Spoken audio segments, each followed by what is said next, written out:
Hey folks, welcome to a video on Final Fantasy XIV, and I'm going to be looking at decent ways to make money, my four favorite ways pretty much to make money once you get to like level 90 or you have money available in which to sort of like recycle and make more money. Before I want to start, I'm going to say that these are kind of pretty obvious points here to start with, but ways to really maximize your money are always being the first. If you are the first person to be able to get into the game and start crafting the new gears when there's new crafting sets or there's new map updates, new housing items, submarines going around, or extreme trials that come out that you can get in and clear, prioritizing these as soon as you start getting back into the game above everything else is what's going to make you more money. So if there's MSQ that's come out, ignore it. Don't do that to start with if you're focused on making gil. If there's new maps come out and you're running those maps and you're getting that first few drops and those first minions and the first cloth and the first gear produced, you will make millions for those. So prioritize if you really care about getting gil. At the end of the day, the MSQ is going to be still there after like 3 or 4 or 5 days or the next week. The gil benefit is going to drop off significantly over the first week. So today I'm going to cover four of my favorite ways to make money. They have different successes, different pros, different cons, and I'll talk about those at the end of the video. Maps are one of those steady rates of income that you can rely upon to make constant, decent money if you put in the time and the effort. They've been running for a long time. They update each expansion. They have usually 2 maps per expansion and 2 different types of maps, and they always keep updating with gear and items. The level 90 ones are pretty good. Now, I usually find if I'm farming with the sort of like maybe 5 or 6 members of the FC, the level 90s, for about 2 hours, I usually get 1 mil gil plus the loot drops on top. So sometimes it's 1 mil, 1.1 mil, and sometimes it's 2 or 2.5 mil or more, depending on the look of your draws. Here I've posted some of the big key items on the level 90 maps at the moment. The Resplendent Feather, you need 3 of those for the new mount. They're 2.5 million per feather. The Royal Lunar Tender, the minion's been coming down, still 865,000, and the Exciting Fiber for the gear is 1.1 million as well. If you can craft that and make it into the gear, you can make bigger profits on these as well, because people will buy those, the decent ones, the glam items. And the maths behind them is that they are steady, consistent rates of income. If you get down to the 5th floor inside the maps, everybody gets 100,000 straight away. Plus, you'll probably have got stuff from chest kill, the chest opens at the end of every kill level, and plus your special kills. So 90 Kumbhiraskin maps are really, really good ways to get money. You can go back and do 80s and 70s, and I'm going to be looking at those in my next video for lower levels that maybe out up to 90 for how to make money. So you can get the Kumbhiraskin maps. For those who don't know, you can get them from the market board. You can get them from your Wondrous Tales every week. You can gather one, constantly with your timers, and you can carry one in your. You can open one map. You can carry one in your inventory. You can carry one in your saddlebag. Your retainers can store more, and you can store more in your mailbox if you send them between 2 people. You can absolutely load up on maps and save them up. I think Kumbhiraskin's last week or the week before were down to like 10 or 12,000. So you can just buy them when they're cheap and just keep sending them out to people ready for your map parties. Yeah, I do love them. Get involved in them. If you want to be making money, this is just a constant way, just to be every day, just to be grinding out and get good money and good time. Market trading is a bit more of a gamble, and you kind of have to put a little bit more work into it. But there are huge amounts of profit, and in short-term gains, you can make huge amounts. Unfortunately, you have to invest, so you need the money there in the first place, maybe by running maps, in order to be able to make good money on the trading boards. What do I mean? Well, let's take, for example, I did this yesterday with the Incarnatus whistle. I noticed that on Marlborough, because I was looking for some mounts to buy, I noticed on Marlborough it was 11.5. In fact, this was about 12 or 12.5 million yesterday or the day before, whenever I bought it. And I popped over to Zalera and I noticed people were selling them for about 9 million. So how do the taxes work? Well, I buy it for 9 million and I have a 5% purchase tax, so I'm paying 9.45 million. And when you sell it, be careful with your sell. Go to your retainers. There's certain locations in which you sell from your retainers that are 3% and certain that are 5%. So they change quite regularly. So go to those retainers. Make sure your retainers are located in the places with a 3%. It's okay, it's 2% sales tax, but hey, money is money. You can see that when I sold it, if I did this one here and I bought and sold at the current rates, then with my 11.5 million minus the 3% sales tax, I get 11.155 million. So it's a profit of 1.7 million. You can see here yesterday, my Incatus whistle sold for 11.446 million. But I did pay 200,000 more for it. So I spent like 9.2 million. Works out a little bit more of a profit. But this is easy to do. And what can you do this on? Well, there's loads of things. Anything can be flipped for profit, of course. The big money items are more of a gamble.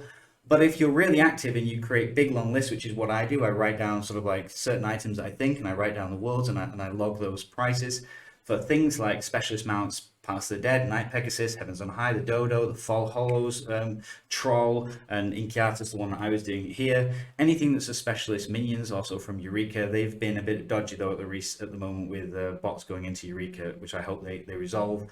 But things like conditional virtue, those type of things, the stuff from Ishgardian restorations, the minions from Foe as well, orchestration rolls, dungeon drops such as verdant partitions, new housing items and skins. These are the type of things that if you are heavily popping around on different servers, so plant yourself in like Limsa, teleport to different places, go to their market boards and just keep a log. You can flip good profits if you find these items that are much more expensive and people will be lazy on your server.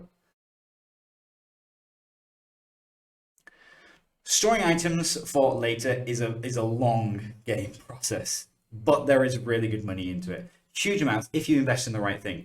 There are gambles. I've seen people lose. I've seen people lose 15 million. I saw a guy, he invested 100 million on a whole load of materia, and it took him pretty much the whole next expansion for 2 years to make back about 80%. So there is a gamble. Don't go too crazy on any one item. I always say split your portfolio, go for many different items, and then certain things will come up, certain things will go down, and you hope on the balance of probability that you'll be up. Things that you can buy from patch to patch. Notice the markets; they will come down and come up just like normal markets. Pure white and jet black dye are consistent. As soon as new glam comes out and new items come out, people want to make them bright white, want to make them black. So these two are always going up when new stuff comes out and glam items come out that people want to dye. So if you can get them at lower rates, especially towards the end of expansion arcs, you can load up on these and then bang them away at the beginning of the next arc. Also, current best in slot material. This only works with inside the patch though, because obviously between expansions they change the material and you can get caught out with this, so be careful not to invest too much. People do tend to get a lot of the crystals to get a lot of material, so there's not as much later on in the tiers for marketability. Things that go from one expansion to the other, pretty much the stuff that we talked about in the last point about the special region collectibles, especially things like Bosch and Eureka, Ishgardian Restoration. Why? Well, because in this expansion, people are doing them a lot. If it's current content, they're running it a lot, they're getting all those stuff. Therefore, the market price is going to come down. If you have the time, you have the money, you invest all that away, put it into a retainer, wait for 2 years, and then everything will come back up again. I know it's a long game, but there are huge amounts of money to be made, and I'll show you how. And map loot as well is the same with this, and anything to do with mounts, minions, hairstyles, and emotes. The example that I wanted to go through was here at the top, the Damo whistle. For those of you who were around here during the Ishgardian Restoration, these things dropped to like hundreds of gil. Seriously, we had our FC was overflowing with them. You couldn't give these away to anybody. We had loads in the chest. We had loads everywhere. We were just throwing them away like crazy.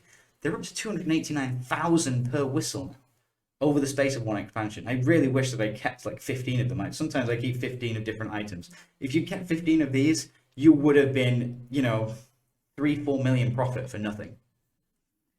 Also, things like map cloth, they're always consistent because people don't run the old maps as much, so these prices bounce back up again. So towards the end of the arc, when people are bored, they're running a lot of maps. Shell Leather, Calf Leather comes down towards the end of Shadowbringers, and then once Endwalker starts, they start to creep up, and then by the end or mid or end of Endwalker, those prices are starting to hit a nice premium, even the 70s stuff. So yeah, map cloths are also very good to hold on to towards the end of an arc, wait until the next, and then use them. Extreme trials are hit and miss, and there tends to be one that's usually pretty good. Now, on the right hand side, I have put Crystal of External Darkness and Crystal of Divine Light, so I'm looking at sort of like Zodiac's Fall and Hydaelyn's Call. You can be running those and getting these drops and getting the mounts on a possibility, but that's current content. It's hard really to get into a really good farming group for that that's consistent. People drop out, people come in. Now, going back and doing the older content is easier.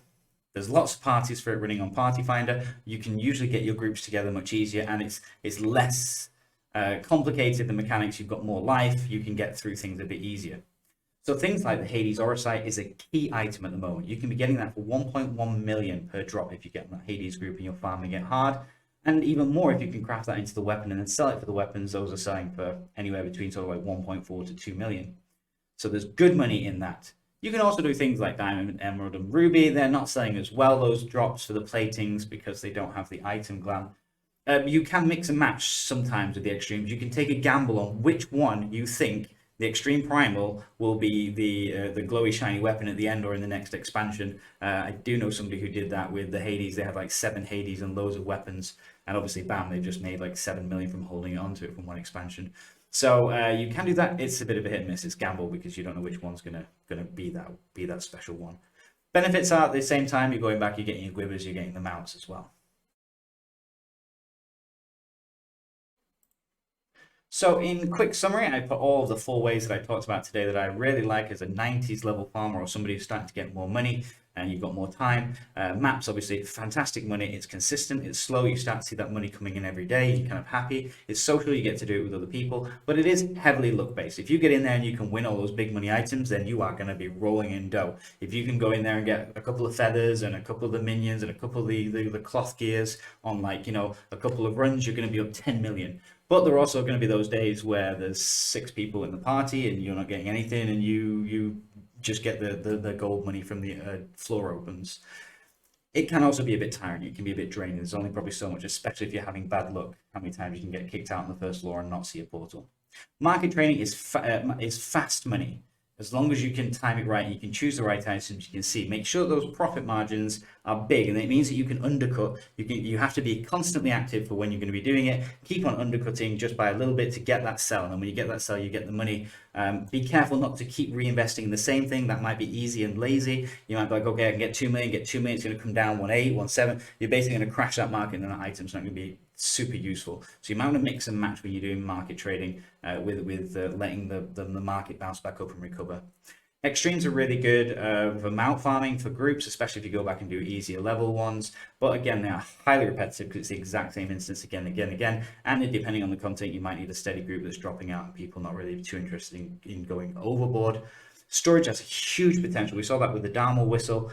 The issue is that it's a long return. You've got to kind of guess the items and the mounts and the minions that are going to be worth a lot in 2 years. And you also have to be careful not to hold on to them too long, because you have to remember that sometimes they'll do catch-up content, or they'll do things that are easy to get, or they'll put minions or mounts into other boxes and chests in later expansions. So don't hold on to them thinking that things are eternal and you've got that money. When you start to see them, it's a little bit like Bitcoin, sort of like sell it at a point where you can make a good money, and then you've got that money to invest in doing other stuff. I hope this helps. I know there are other ways. I want to go with big ways that level 90s can get money.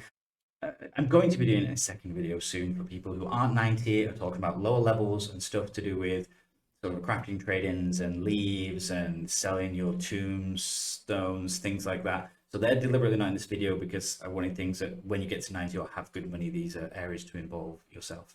Thanks. If you have any comments, things that I've missed, feel free to post them out in the comments, like, subscribe, blah, blah, blah, blah, blah, and I'll see you next time.